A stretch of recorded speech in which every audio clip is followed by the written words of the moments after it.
I'm out here in the forest on the trail to Peden Lake at the moment. It's about 2.6 or something K into the lake. Trail's not too bad. A few branches here and there, and logs over the path, but overall it's pretty decent. It's a pretty cold day out, but I got a few layers on, so I'm good in that regard. But guess I'll see you farther along the trail.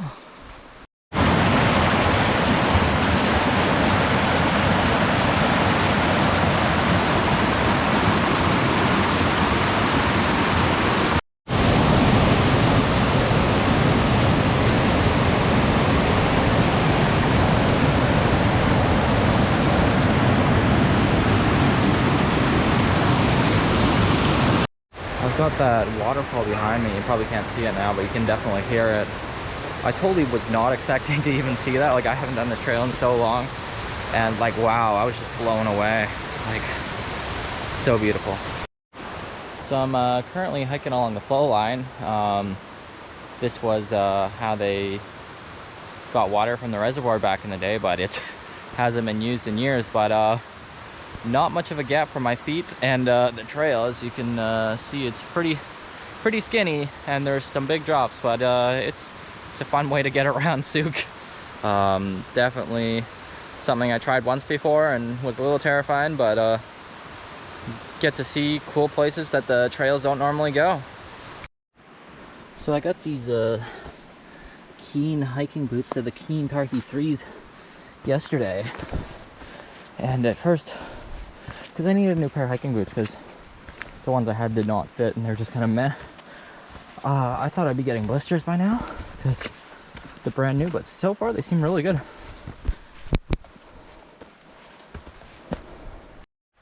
If you're out in the woods and you hear a waterfall, you should always go see one, or go make the trip out to see one, because waterfalls are charged with negative ions, and they're good for your body, good for your mind.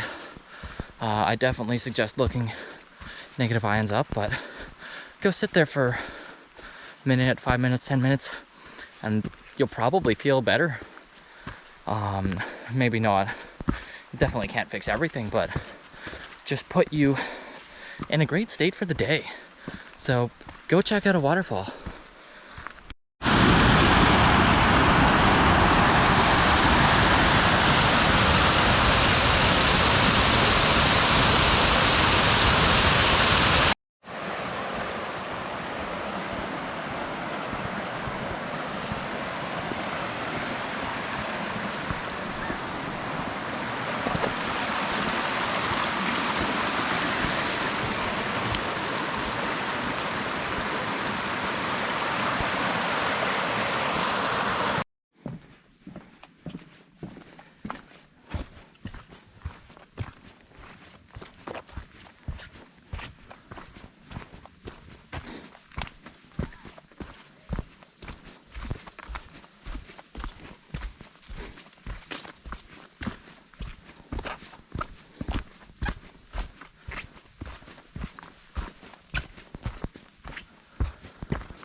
Well, I got to the lake, as you can see, and super pretty, super calm.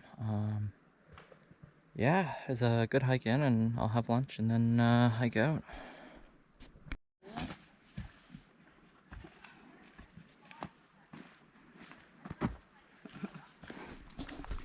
I brought my family along for the hike, so you've probably been hearing them in the background here and there, but they were good troops about it and kept along with my pace. Well, we've done Peden Lake, and now we're off to Grass Lake, so we're doing a loop and not coming back the same way, so we're doing another like 1.8K to do Grass Lake, and then I think it's about 3K back, so I think it's probably about like 8 or 9K in total. I'd have to double check, but only 2.2 kilometers or something like that.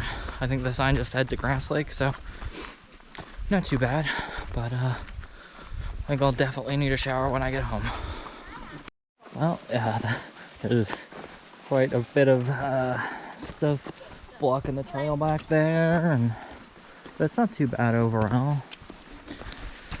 My sister's currently going on about Audrey Hepburn and all her movies and stuff like that. That's her current obsession.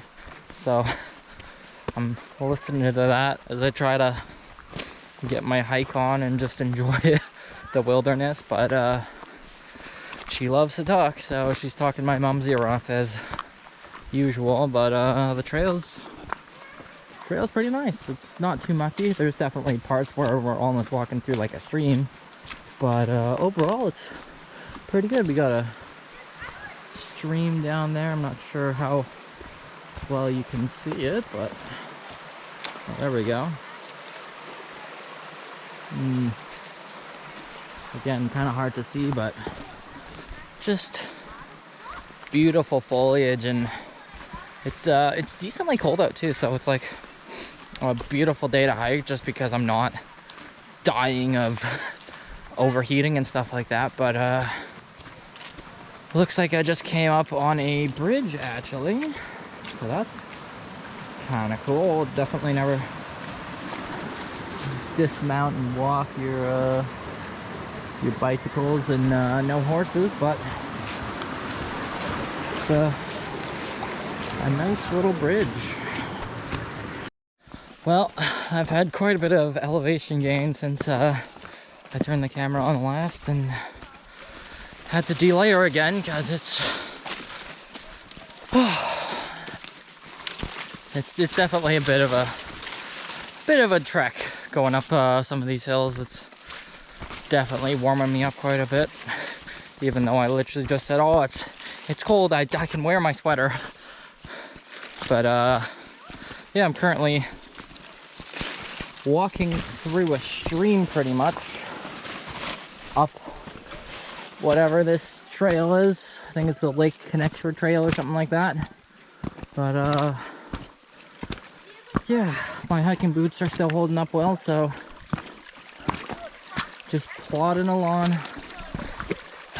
through the stream. But yeah, it's kind of nice, kind of relaxing and chill. So some cool I think bracket fungus, but it looks like it's either, yeah, it's just I love the way the water's kind of glistening off the or just kind of chilling on the bottom of it. It looks very cool. But this is what I would have had to go on if I didn't go on a side trail. This forest totally deadens all the sound around me. Like I can hear the bushes going by, but like my mom's maybe like 50 to 100 meters behind me, and I just could not hear her at all. Just gonna go under this quickly, but yeah, normally I can hear my sister chatting up a storm or hollering at something, and I couldn't hear anything. So I was like, for a second I was totally worried. I was like, did I lose them? Because I have a habit of just kind of plowing on ahead and just trying to get to where I want instead of staying with the group. So I was a little worried for a second.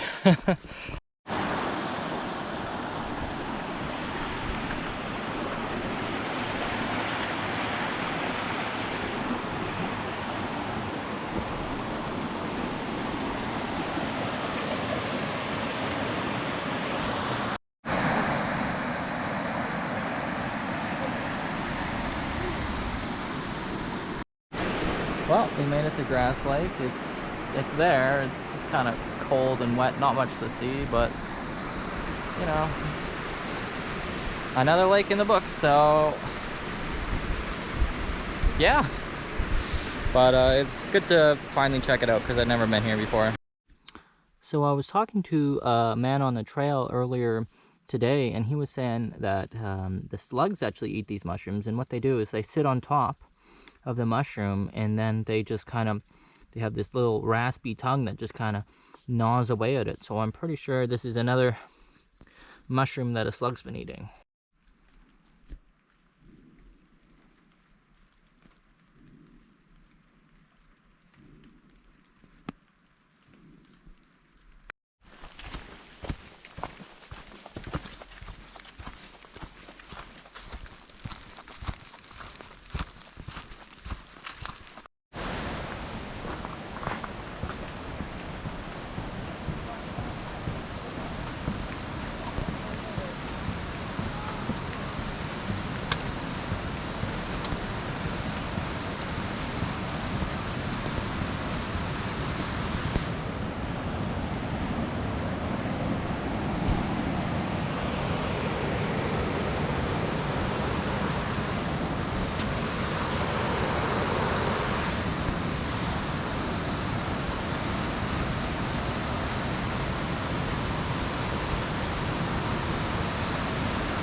So this is one of the many trestles that goes on the Galloping Goose, which is an old train track, or used to be a train track.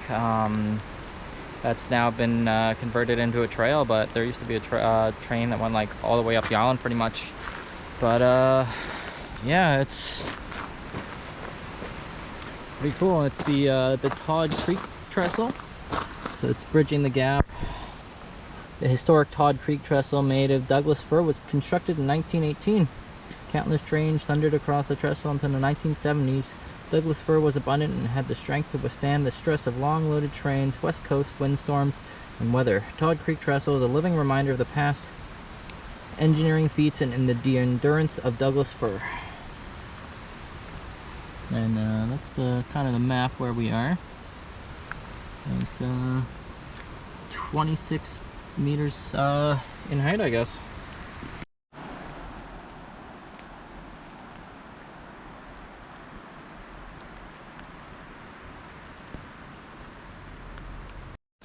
So we've done the main portion of the hike. At this point, we're just walking along the Galloping Goose back to parking lot 2 at Sooke Potholes, where the start to the Peden Lake trail is, but definitely a lot longer than I thought it would be, and definitely a few more K than anticipated, but I feel great.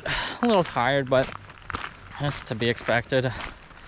Just getting some random footage and sent the family up ahead, but you can probably kind of see them, but there's my mom and my sister walking along.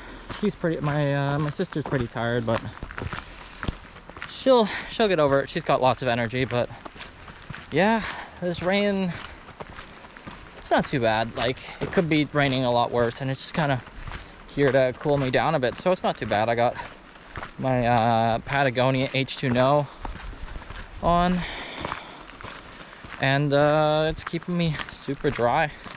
I got the vents open to keep me somewhat cool, because up and down gets definitely gets the blood flowing quite a bit, but I'm feeling pretty good right now.